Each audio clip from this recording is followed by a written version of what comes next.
Antes que nada, estoy muy contento de estar en este evento. En realidad, podría decir que es un sueño cumplido. Y le doy las gracias tanto a IPAM, que es la empresa en la que estoy trabajando ahora, como a los organizadores de este evento. Es un honor para ustedes estar compartiendo con ustedes sobre este tema.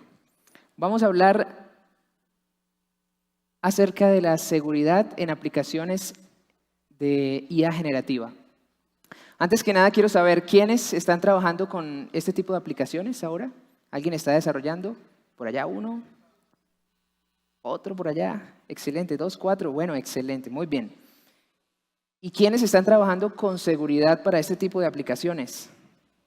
1, excelente, 2, muy bien. Pues es un tema que tenemos que tomarnos en serio, ¿cierto? Eso es algo muy importante. Y quiero mostrarles por lo menos 2 datos importantes por los cuales debemos preocuparnos por la inteligencia artificial y por el tema de seguridad. Esto que ustedes ven arriba es un memorando de la Casa Blanca. Ellos ahora se tomaron en serio el tema de inteligencia artificial. Hace algunos años, cuando estaba el boom, ellos dijeron, todavía no vamos a ser muy cuidadosos con esto, pero al ver la ola comercial que esto ha generado, pues se dieron cuenta del gran impacto que la inteligencia artificial ha tenido. Entonces, en este memorando, que ustedes lo pueden buscar en la página oficial de la Casa Blanca, van a ver cuáles son los criterios que ellos están estableciendo ahora con respecto a la adopción de inteligencia artificial, tanto desde el punto de vista gubernamental como en general para la sociedad de Estados Unidos. Algo que me pareció interesante de lo que ellos están haciendo actualmente es que quieren ser el referente mundial en todo lo que tiene que ver con inteligencia artificial y en cómo esto se hace alrededor del mundo.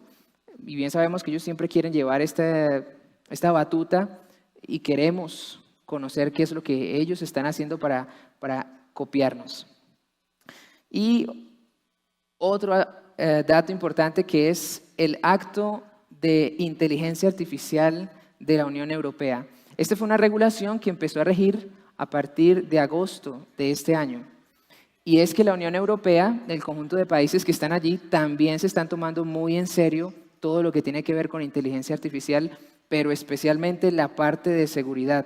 Entonces ellos dijeron, bueno, vamos a explicarles a las organizaciones cómo pueden adoptar inteligencia artificial, pero también cómo pueden hacerlo de manera segura. Es lo que queremos. Y bien sabemos que la Unión Europea es bien exigente en estos temas de regulación. Entonces, como para darnos un poco de contexto, queremos adoptar este tipo de aplicaciones, este tipo de tecnologías, pero queremos hacerlo de una manera segura. Muy bien, ahora les voy a contar un poco acerca de la línea del tiempo mía, en mi caso, con respecto a la inteligencia artificial. Cuando yo estaba niño tenía una enciclopedia, buscaba inteligencia artificial y esta era la imagen que me aparecía. ¿Alguien la ha visto antes? ¿No? Bueno, este fue un pato mecánico, un inventor por allá en el año 1738, con esa idea loca que tenía de hacer cosas artificiales, ¿cierto? Que imitaran procesos que ya existían en la naturaleza, entonces se inventó este pato. Y ese pato, teóricamente, era capaz de hacer el proceso de digestión. Pero claro, esto no era 100% así. Él solamente había inventado el sistema que emulara ese proceso de digestión, pero en realidad él luego hacía un poco de magia allí en el caso de este patito. Pero fueron esos primeros conceptos de adopción de lo que es la inteligencia artificial, de lo que es crear algo por los seres humanos con el fin de imitar algún comportamiento de la naturaleza. Ya me voy más adelante en el tiempo, ya para los años 1964 y 1967 hubo algo así como el primer chatbot con el que podía interactuar un ser humano y recibir respuestas a las preguntas, unas respuestas ya organizadas, programadas a las preguntas que el ser humano le hiciera. ¿Alguien aquí se ha visto la película War Games? ¿Juegos de guerra? ¿Sí? Bueno, se trataba de un chatbot que empezó a controlar, una inteligencia artificial que empezó a controlar el sistema de misiles de Estados Unidos. Y algo así era más o menos como funcionaba este primer chatbot llamado Elisa. Y luego está Eso que ven ahí es el servidor en el que corría la aplicación Deep Blue. Y esta fue la primera inteligencia artificial que derrotó, jugando ajedrez, a un chess master que fue Garry Kasparov. Entre el año 1985 y 1997 fue el desarrollo de esta inteligencia artificial y ahí podemos ver el servidor en el que este se hosteó. Pero les cuento esto es para que entiendan cuál ha sido la línea del tiempo en mi caso de lo que yo he escuchado con respecto a inteligencia artificial. Quizá haya sido un caso similar al de ustedes. Hasta el día de hoy, ¿cierto? Que es lo que todos hacemos generalmente con ChatGPT, año 2022, cuando fue lanzada esa primera versión de ChatGPT y en el que podemos empezar a interactuar con un chat algo así como inteligente. Muy bien. Ahora vamos a entender un poco, ponernos un poco en el contexto de lo que es realmente una inteligencia artificial. Y vamos a entrar a la definición de inteligencia desde el punto de vista de un diccionario. Y ahora más adelante les voy a contar por qué nos estamos bajando como a estos principios fundamentales. La inteligencia se ha definido como la capacidad de entender o comprender, capacidad de resolver problemas, conocimiento, comprensión o acto de entender. Con base en esa definición, entonces, científicos han querido como desarrollar sistemas que hagan eso mismo, ¿cierto? Programar un sistema que se encargue de hacer esto mismo que hemos leído en la definición. El proceso de inteligencia tiene varios componentes, está dividido en varios componentes. Y esto que podemos ver aquí, eso es como el mundo que nos rodea, ¿cierto? Con lo que nos encontramos. Y ese primer proceso por el que pasa es el proceso de percepción. Para ese proceso utilizamos nuestros sentidos, las manos, el tacto, ¿cierto? La vista, la audición. Y una vez nuestro cerebro se ha imbuido de todos esos datos del mundo que lo rodea, entonces sigue el proceso de cognición, que es como que se apropia de esa información, de esos datos, y eso, una vez está procesado, nos permite tomar una decisión. Si ustedes quieren entender lo que es la inteligencia artificial, pues básicamente es eso. Es un software, ¿cierto?, programado de manera que, con algoritmos matemáticos, de manera que haya un proceso de percepción, de recepción de datos, a lo que llamamos datasets, y luego este hace toda la tarea de aprendizaje de esos datos, saca algunas conclusiones en ese proceso de cognición y finalmente toma una decisión y nos da la respuesta de lo que él ha aprendido. Eso es básicamente un sistema de inteligencia artificial. Pero ya conocemos la definición de inteligencia artificial. Ahora yo le pregunté a ChatGPT, bueno, ¿tú realmente eres inteligente? Y ChatGPT me dijo, en resumen, puedo dar respuestas útiles y parecer inteligente, pero no es que sea inteligente al grado de un ser humano, ¿cierto? Y es importante tener eso en cuenta porque pues, hoy en día se habla bastante de lo que es la inteligencia artificial, si va a reemplazar a los seres humanos, si realmente se va a revolucionar la máquina. Pues estamos viendo que es una programación, algoritmos matemáticos que realmente emulan eso que hace un ser humano, pero no es que se conviertan en algo inteligente.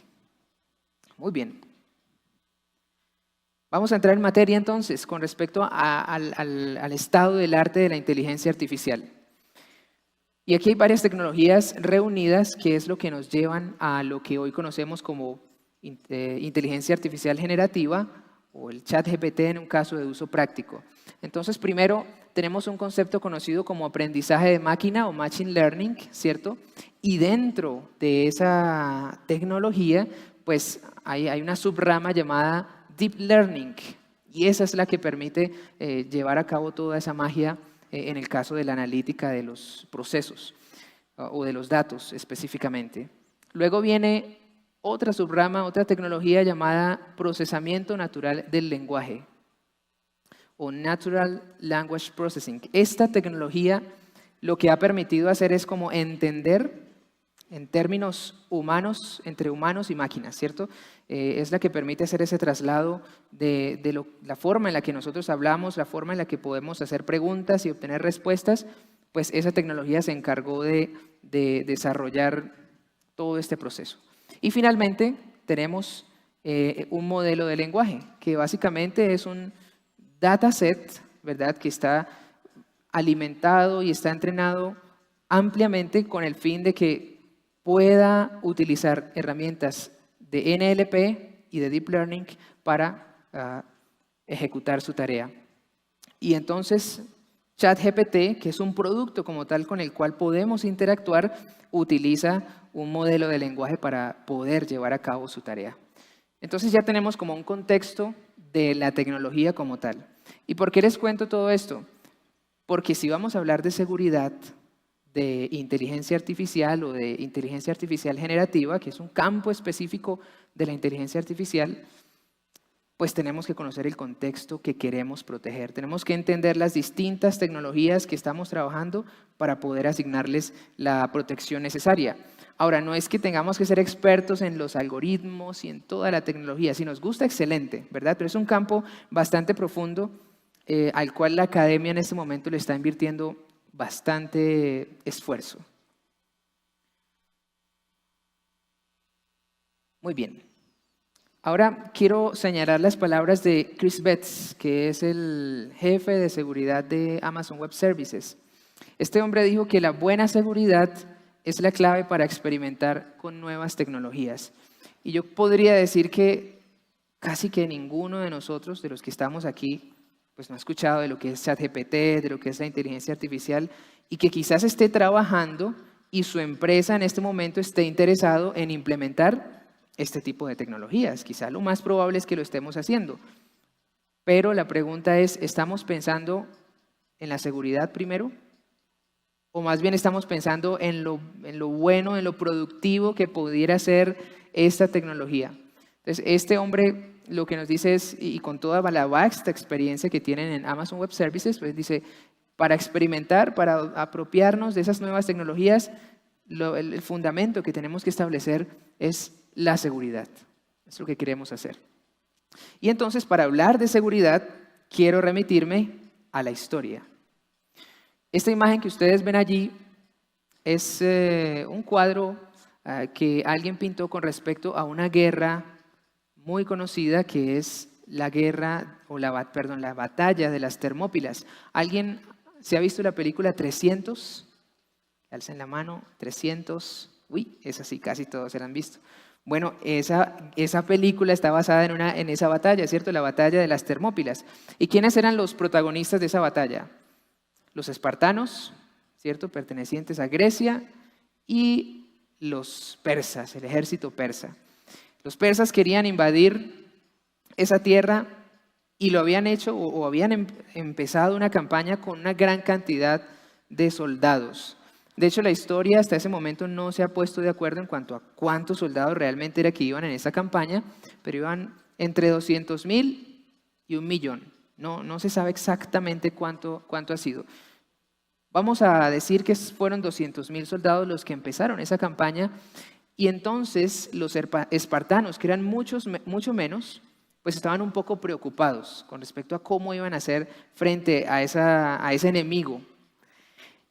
Y entonces idearon una estrategia y dijeron, bueno, esta gente, los persas, van a pasar por un lugar, por un paso que es el paso de las Termópilas, y ese paso nosotros lo conocemos muy bien. Resulta que ese paso era un paso muy angosto, de menos de 100 metros. Para un ejército tan grande, de más de 100,000 soldados, iba a ser muy complicado pasar por allí sin penurias. Entonces, los espartanos, eso es lo que ustedes ven ahí en la imagen, es una imagen representativa, esperaron allí al ejército persa y lo contuvieron por al menos 3 días allí. Y eso es lo que ustedes ven ahí en la película 300. Pero entonces de esta historia podemos aprender cosas o lecciones de seguridad. ¿Cuál es la primera lección que podemos aprender? Bueno, que para nosotros adoptar una buena seguridad en nuestra compañía, no importa si es de inteligencia artificial o si es nuestro producto en general, pues debemos tener una estrategia. Esa estrategia la tenían los espartanos. Ellos dijeron, vamos a estudiar bien el campo, vamos a aprovechar de nuestras habilidades lo que tenemos y vamos a esperarlos allí. Ellos tenían una estrategia. Asimismo, la clave para una buena ciberseguridad es una buena estrategia. Segunda cosa que podemos aprender, se trata de la postura, o vamos a llamarlo de la mentalidad que podemos tener con respecto a la ciberseguridad. Resulta que el ejército espartano era de muchos menos soldados que el ejército persa. Pero la mentalidad, que tal vez ustedes lo recuerden en la película, es vamos, así tengamos que morir, ¿cierto? Vamos a enfrentarnos y vamos a luchar por nuestro pueblo. Esa era una mentalidad ofensiva, contrario a otros pueblos que según la historia que se habían unido a los espartanos, pues apenas vieron el ejército persa, salieron huyendo.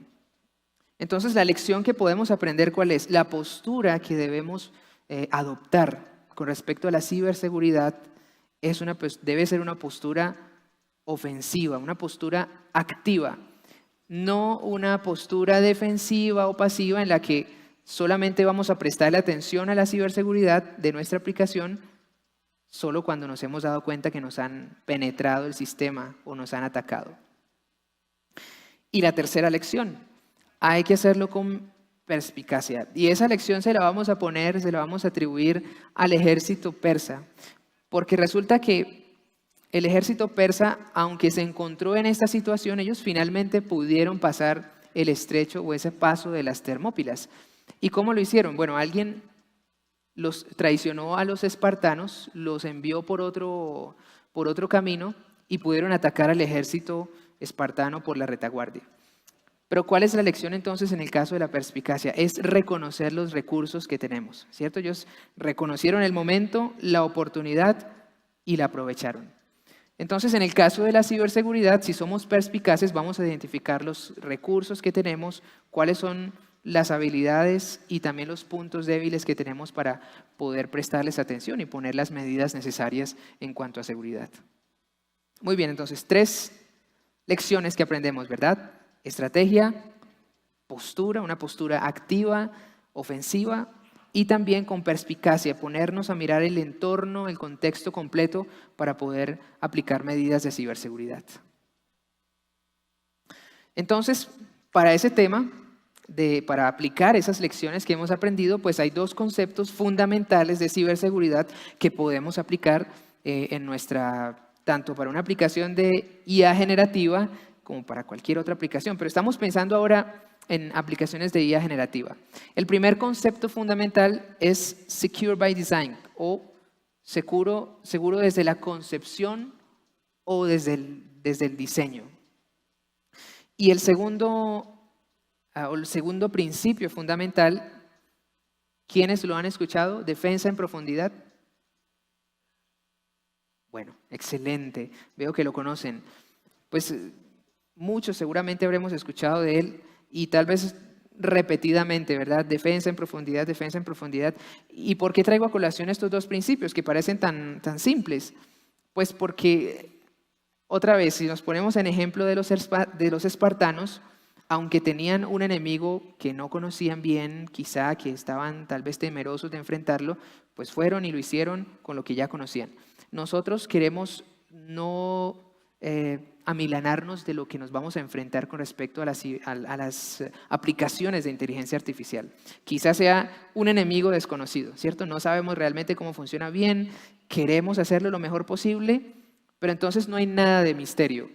La ciberseguridad para aplicaciones de IA generativa, de inteligencia artificial, de cualquier otro tipo, van a recaer con los mismos principios de ciberseguridad, desde el diseño y con una defensa en profundidad.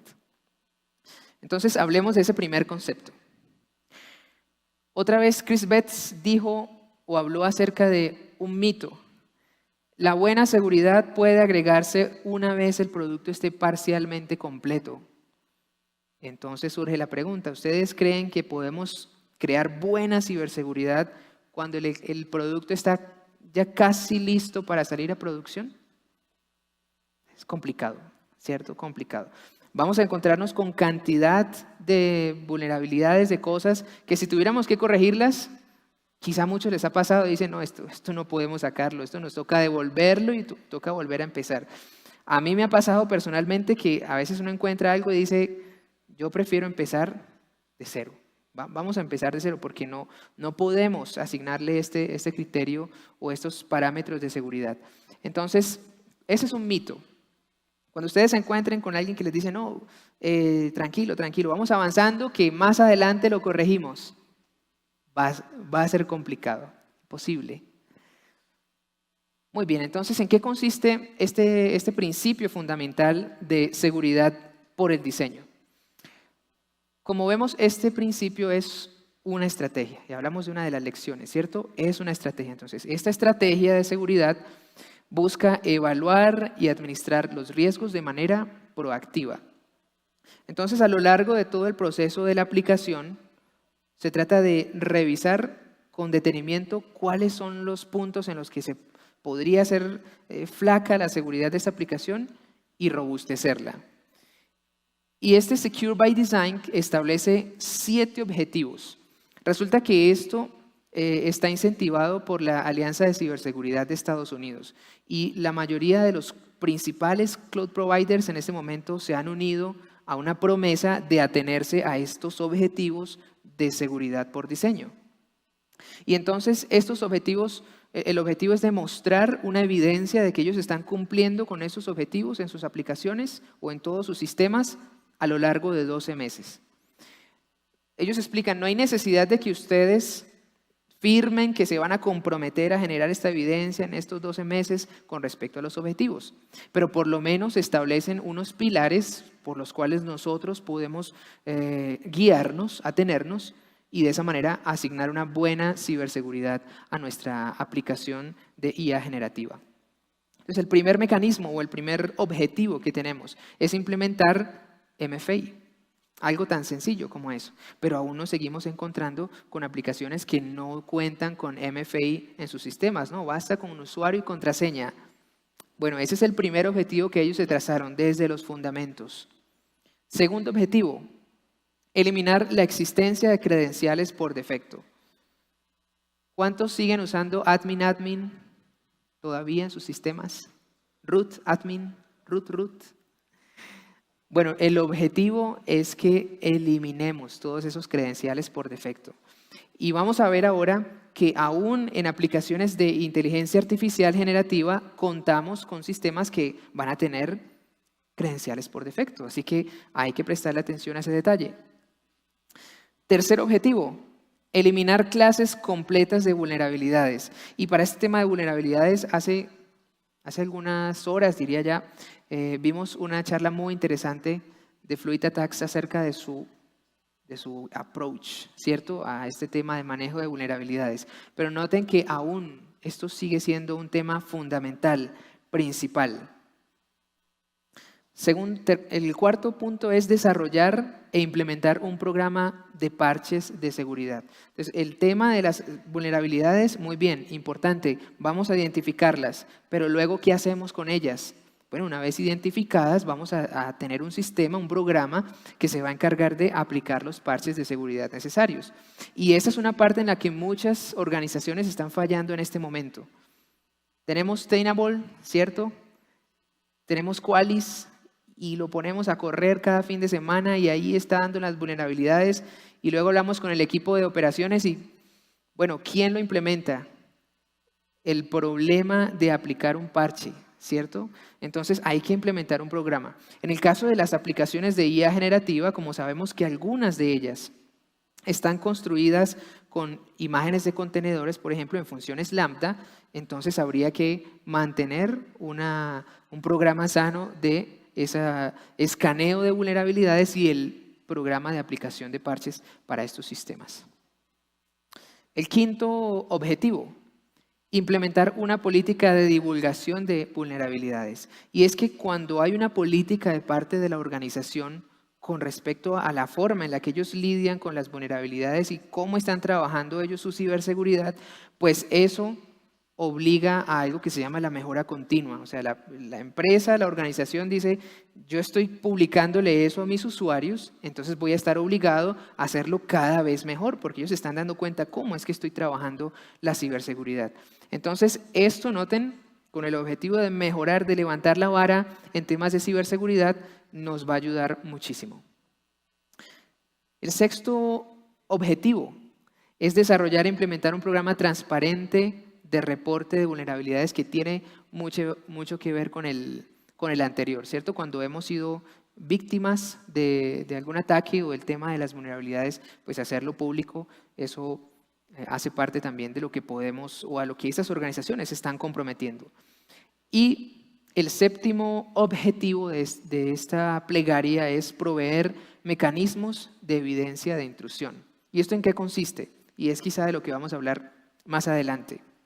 Se trata de que la aplicación o el sistema que nosotros estemos creando, con el cual estemos trabajando, pues le permita a sus usuarios o a sus equipos administradores identificar cuando esta aplicación o este sistema ha sido vulnerable o ha sido atacado y ha tenido una intrusión. Ejemplo, los logs, ¿cierto? Entonces, todo lo que ocurre en mi aplicación tiene un log. Si hay log, hay trazabilidad de identificar cuándo se ejecutó un request para una aplicación de IA generativa, quién lo hizo quizá, ¿verdad? Y también identificar con qué otros componentes de la aplicación interactuó. De esa manera, hasta cierto grado, podría tener una evidencia de intrusión cuando haya que hacer alguna investigación. Entonces, en todas estas cosas, queremos pensar cuando estemos implementando, construyendo nuestra aplicación de IA generativa. ¿Cómo vamos hasta ahí? ¿Fácil? Un solo principio fundamental hemos examinado, ¿cierto? Seguridad desde la concepción, desde el diseño. Y vimos 7 objetivos que podemos establecer en nuestra organización o en el equipo de trabajo para unirnos a esa plegaria. Ahí están. Muy bien, ahora vamos a hablar de la defensa en profundidad. Ese es un concepto, un principio de ciberseguridad ampliamente conocido. Otra vez, este principio es una estrategia. Entonces, apropiamos las lecciones que hemos aprendido de la historia. Es una estrategia que tiene como objetivo poner barreras de seguridad en distintas capas del sistema, de la organización, con el fin de proveer esa mejor seguridad, una ciberseguridad más robusta.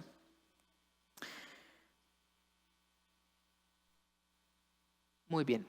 Con respecto a esta defensa en profundidad, vamos a analizar en un momento cuáles son los distintos puntos en los que con los que una aplicación de IA generativa pudiera interactuar y cómo nosotros podemos aplicarle estas barreras de seguridad, o por lo menos a los cuales nosotros tenemos acceso, y de esa manera aliviarle la carga quizá al equipo de seguridad que esté más preocupado por otras partes de la ciberseguridad de la organización.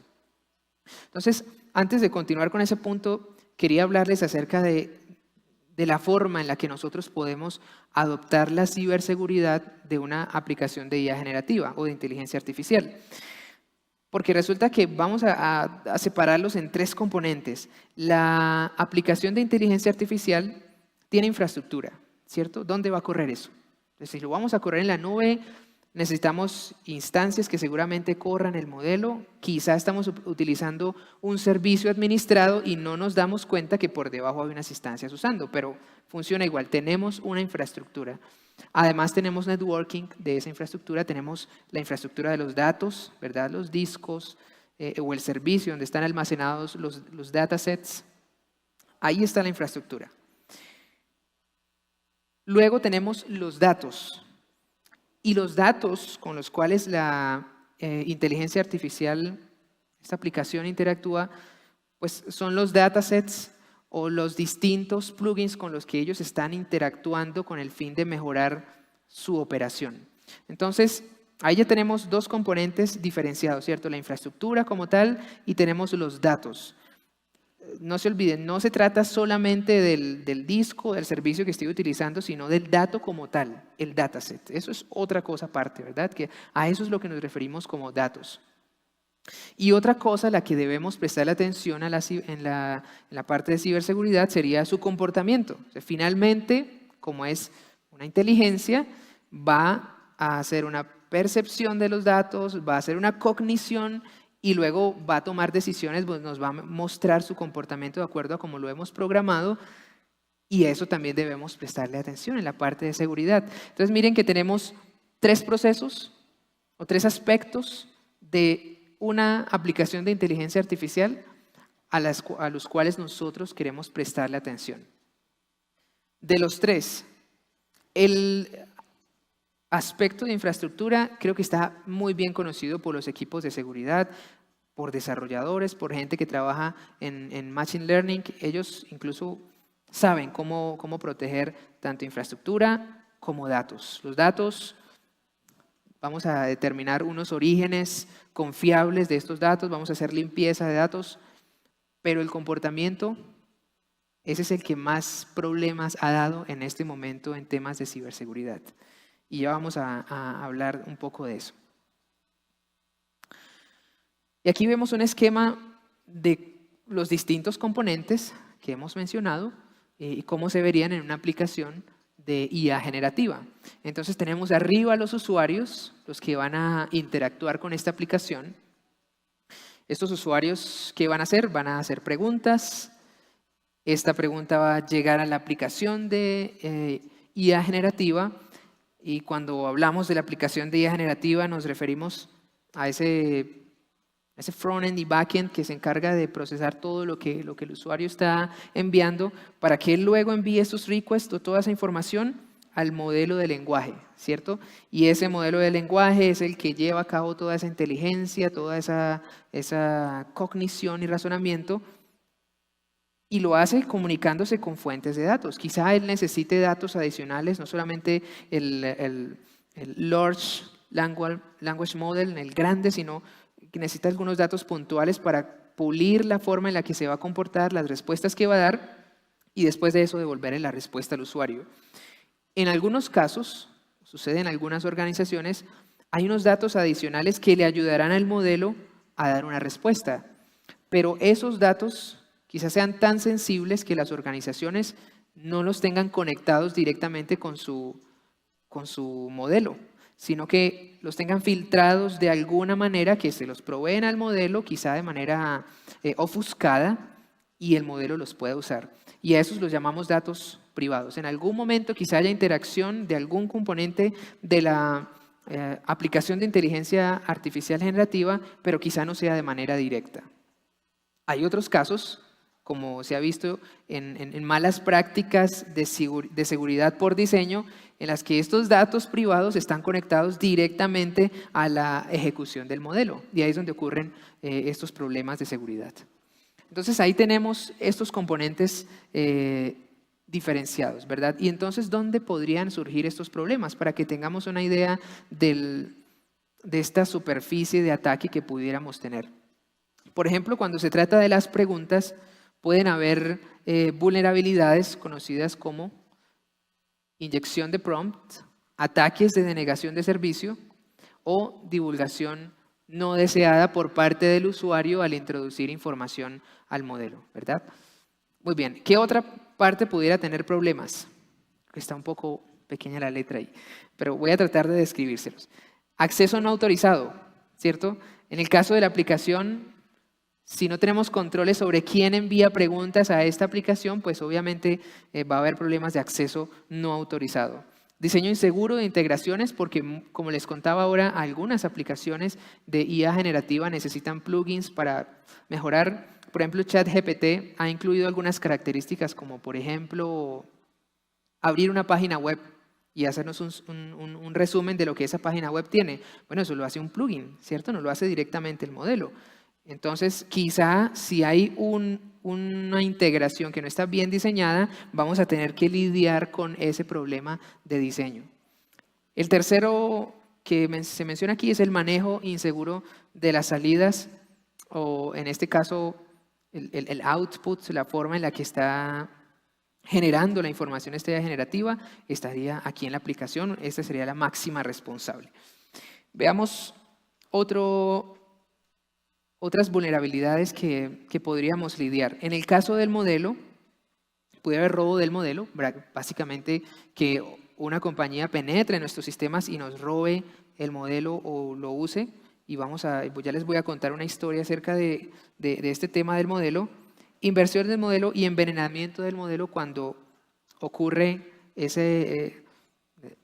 cuando el modelo realmente no se comporta como se ha planeado. Entonces hay envenenamiento del modelo. En esta parte de las fuentes de datos, pues algo similar a lo que ocurre en el modelo. Entonces hay envenenamiento de datos. Estos datos, si alguien accede de manera furtiva a los datos, sean los privados o a las fuentes de datos que está utilizando el modelo, y llegar a introducir información espúrea, digámoslo así, entonces el comportamiento del modelo no va a ser el apropiado.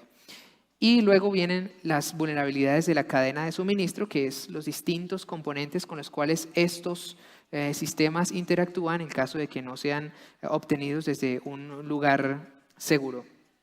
Entonces miren que tenemos distintos puntos en los cuales nuestra aplicación de IA generativa pudiera ser vulnerable, y a todos estos, quizá como encargados de la ciberseguridad o como parte del equipo de desarrollo, tenemos que estar pendientes, ¿cierto? El tema de la ciberseguridad, como hablábamos, desde el diseño, no es un tema de una sola persona o de un solo equipo, es un trabajo de todos.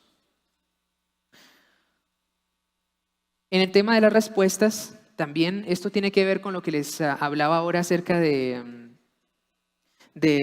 comportamiento como tal del modelo, que es el overreliance. ¿Esto qué significa? Que se confíe prácticamente que a ciegas en la respuesta de una aplicación de IA generativa. Y eso pudiera ser una vulnerabilidad, porque si ha ocurrido alguna de si estas vulnerabilidades se han explotado a lo largo de esta cadena, pues quizá la respuesta que yo tenga no sea la apropiada. Y si confío en esa respuesta y quizá un sistema crítico depende, o un proceso crítico depende de esa respuesta, pues va a resultar una acción en cadena de la forma en la que no debiera ser. Muy bien, entonces, ¿qué barreras podemos establecer? Tenemos la primera barrera, que es el establecer controles de acceso, ¿cierto? Y eso podríamos definirlo como identidad, el manejo de identidades y acceso. Y finalmente los registros. A todos estos componentes de la aplicación de IA generativa podemos establecerles controles de manera que no cualquiera pueda acceder y que todas las operaciones que se ejecute con ellos pues realmente estén registradas y podamos hacerle un seguimiento.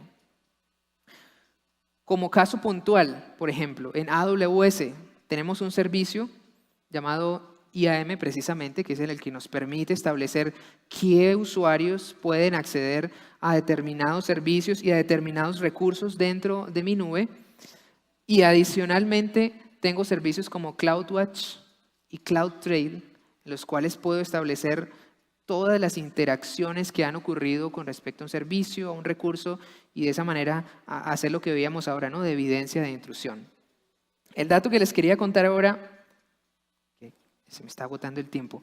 El dato que les quería mencionar ahora con respecto a un ataque que hubo para una compañía hace poco es que precisamente en este punto de identidad y acceso habían liberado sus credenciales de la nube, se habían quedado liberados en algún punto. Los hackers pudieron acceder a la nube de ellos, pero entonces ellos lo que hicieron fue crear un proxy y lo conectaron con su modelo. Entonces ese proxy lo usaban para venderle el acceso al modelo a otros hackers o a otras compañías que quisieran usarlo. Y esto, pues, ¿cuál fue el resultado? Más allá de que hubiera un problema de acceso a la información, fue que la factura de esta compañía creció exponencialmente, ¿cierto? Porque estaban aprovechando de un recurso básicamente para otras compañías. Entonces noten que no tiene mucho que ver como tal con la aplicación de IA generativa, no es tanto la inteligencia artificial, sino que la ciberseguridad se basa en unos principios fundamentales que en este caso serían las buenas prácticas del control de acceso, cómo administramos nuestras credenciales a la nube. ¿Qué otro control tenemos o qué otro control podemos establecer? Bueno, tenemos protección perimetral para la aplicación. Y eso se refiere a esas barreras en el acceso a nuestra aplicación. Ese tema por la gente de networking sí que es bien conocido, ¿verdad? Ahí podemos establecer controles como firewalls o sistemas de prevención o mitigación de ataques de denegación de servicio. Podemos establecer reglas de firewalls para determinar qué orígenes, en el caso de networking, direcciones IP, pueden acceder. Y también inspeccionar en la capa de aplicación cuáles son los verbos que podemos aceptar y la información que vamos a aceptar en Capacity. Todo eso podemos hacerlo desde el perímetro y de esa manera estaríamos hasta cierto grado estableciendo un alcance completo de la seguridad de nuestra aplicación de IA generativa. Pero como notan ustedes, hay varios componentes, esos son solo 2 fundamentos que podemos establecer y para todos esos componentes tenemos que establecerlos. Muy bien. Entonces, veamos un caso práctico en una aplicación de IA generativa. Ok, ya para ver el caso práctico. Podríamos ver en el caso de AWS, ¿cierto? Tenemos un API Gateway, una función Lambda que es la que se encarga de ejecutar la aplicación de IA generativa. Tenemos AWS Bedrock, que es el que por debajo está corriendo el modelo. Y una función que se encarga de gestionar la autorización a nuestra aplicación. Entonces, digamos que en términos de perimetrales está bien. Estamos estableciendo un control para acceso a nuestra aplicación con esta primera función. Pero ¿qué más podríamos agregarle? Porque no hay ningún otro control. Entonces, el primer control sería utilizar un servicio como AWS CloudFront. Este nos permite como poner de primera mano nuestro servicio a los usuarios en la manera que está más cerca, pero a su vez podemos conectarlo con un servicio llamado Cloud Shield. Nos da protección a denegación de servicios, ataques de denegación de servicios. Y el WAF, que es como les mencionaba ahora, que es el que filtra la capa 7, la capa de aplicación. Entonces, de esa manera, todos los requests que van a llegar a nuestra aplicación van a estar filtrados por estas 2 capas de seguridad que tengo, esas primeras barreras que puse, y luego llegar hasta ese procesamiento donde también podemos incluir otras medidas de seguridad como el throttling, que es el que establezco cuántos requests pueden llegarme a mi API, y como ya mencionábamos, la capa de seguridad o el control de acceso en la función. ¿Tengo un tiempo todavía o ya finish? Muy pocos minutos. Ok, para despedirme, listo. Les quería mostrar una aplicación práctica con Amazon Bedrock, pero los que quieran, la voy a dejar corriendo por un tiempo para que ustedes mismos la hagan. Amazon Bedrock tiene la posibilidad de establecer controles a nivel comportamental. Por cuestiones de tiempo creo que no voy a poder mostrárselos, que era el caso práctico, pero si escanean ese código van a poder acceder a la aplicación y van a poder ustedes mismos hacer la prueba con la aplicación que está corriendo ahí. Y hay puestos algunos guardrails, algunos parámetros que permiten ver cómo AWS está ayudándonos en todo este tema de seguridad para las aplicaciones de IA generativa. Entonces, si quieren acceden ahí, hacen request, miren, la voy a dejar corriendo por unos segundos, unos minutos más. Pues eso es, muchachos. Muchas gracias por prestar atención.